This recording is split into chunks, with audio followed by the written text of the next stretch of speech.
Привет, Cover Project. Меня зовут Валерия Исакова. Я партнер архитектурной студии Today. Эту студию мы основали совместно с архитектором Марией Курковой. И сегодня я расскажу вам о нашем новом проекте реконструкции загородного дома в селе Уборы.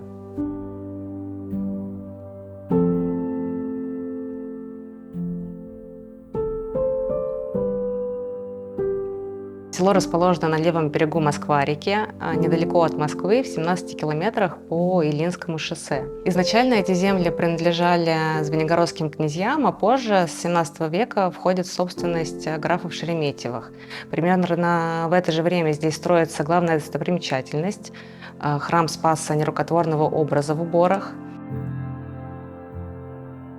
Вокруг села очень живописная природа.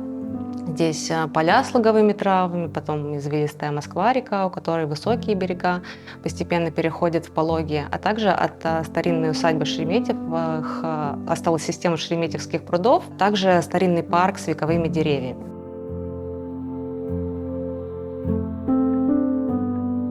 Дом, с которыми нам пришлось работать, заказчица купила для своих пожилых родителей, чтобы перевести их из центра за город в самом начале пандемии.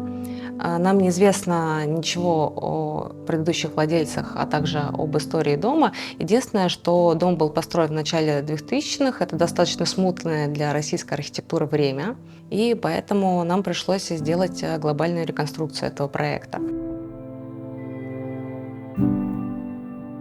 Это был красный кирпичный коттедж в духе того времени, со всей атрибутикой элитной жизни. То есть здесь мы встретили бронированную комнату, джакузи, двухметровую чашу бассейна, которая поднималась от уровня пола. А также все стены на верхних этажах были отделаны желтой вагонкой. Помимо этого гипсовая лепнина разных эпох. И вообще пропорции нам показались достаточно сомнительными. Очень не хватало света, в связи с чем мы расширяли оконные проемы. Все окна первого этажа мы разбили в пол, чтобы наполнить пространство света.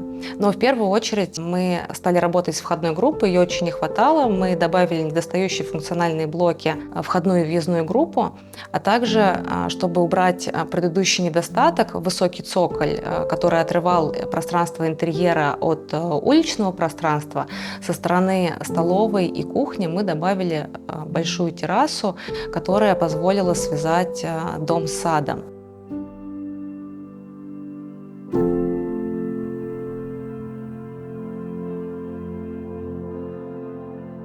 Вообще, изначально сад нам показался очень романтичным. Здесь разрослись деревья, одичали, жили собственной жизнью, но в саду сразу чувствовалась история. И когда мы стали убирать разросшиеся кустарники, нам открылось очень много интересных сортов растений, то есть, например, какие-то южные растения или дальневосточные. Также, работая с участком, мы скорректировали общее зонирование, добавили площадки для отдыха и оставили свободную зону с газоном перед главной террасой, чтобы можно было всегда наблюдать вот эту перспективу, уходящую в дальнюю часть участка.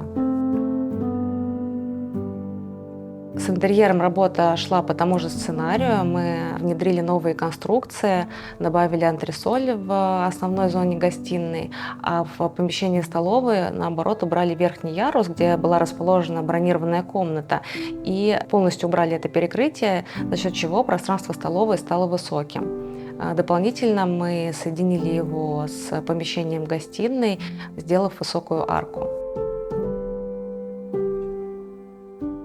Мы провели значительную перепланировку, организовали бильярдную в месте, где раньше находилась сцена, и сауна с местом для отдыха.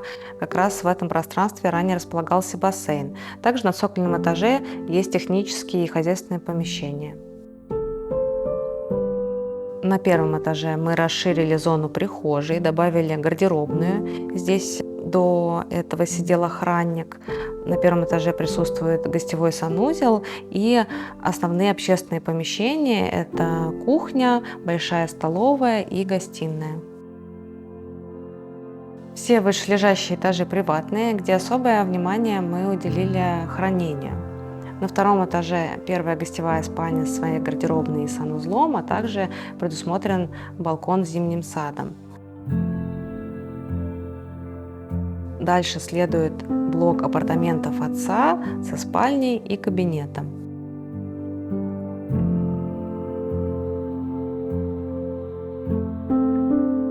Следующий этаж посвящен главной спальне. Здесь очень интересная островная планировка. При входе в помещение организовано рабочее пространство с письменным столом, и дальше более уединенная за счет высокой спинки и кровати зона отдыха, по центру которой расположен камин. Изначально камин был в углу помещения, что нам показалось эргономически неверным, некомфортным, поэтому мы изменили расположение дымохода и перенесли камин.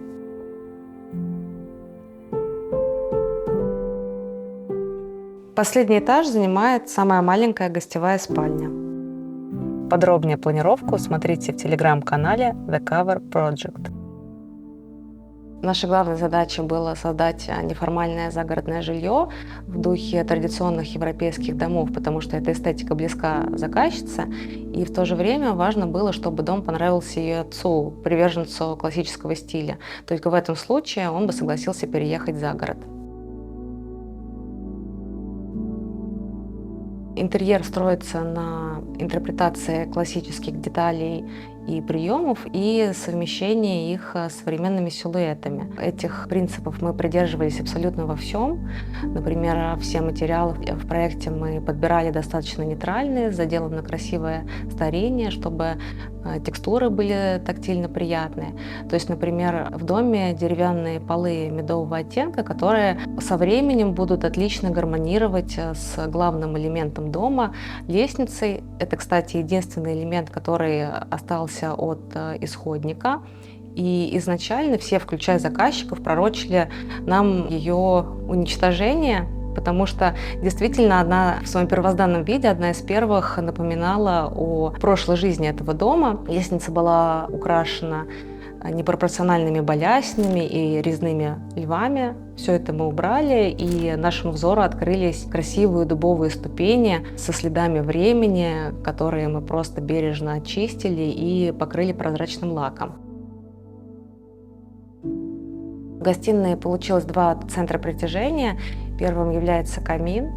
Мы ему сделали достаточно большую топку, оснащенную подъемным механизмом. Нам было важно, чтобы он, как сердце этого дома, не потерялся в таком просторном помещении гостиной.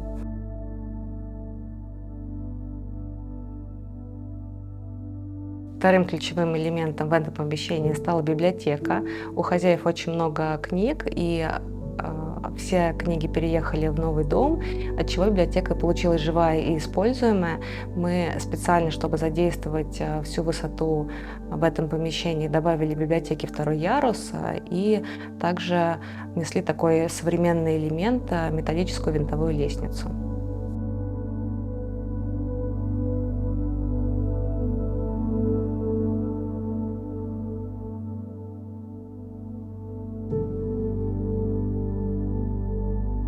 Хозяин этого дома — заслуженный ученый-физик, и в свои 80 лет он очень много времени проводит в уединении за работой.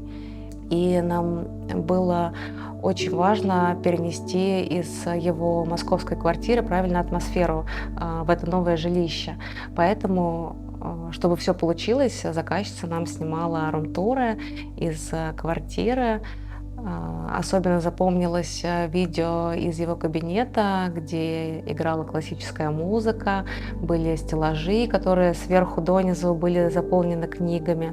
И когда мы продумывали здесь эту зону, мы специально добавили в его пространство, чтобы не отвлекать от работы, мини-кухню и также зону отдыха, а в кровле предусмотрели небольшой балкон, чтобы всегда можно было отвлечься, выйти и посмотреть на природу.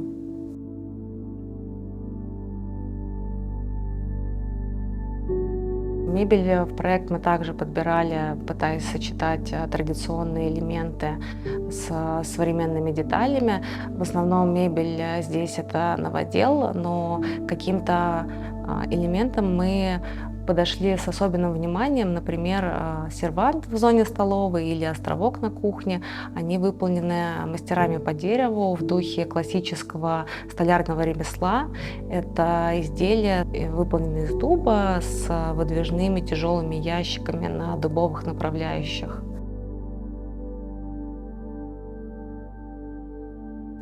Недавно с командой мы пересматривали фотографии этого проекта, как здесь все выглядело до. И сейчас кажется действительно очень сложно поверить, как изменилось это пространство.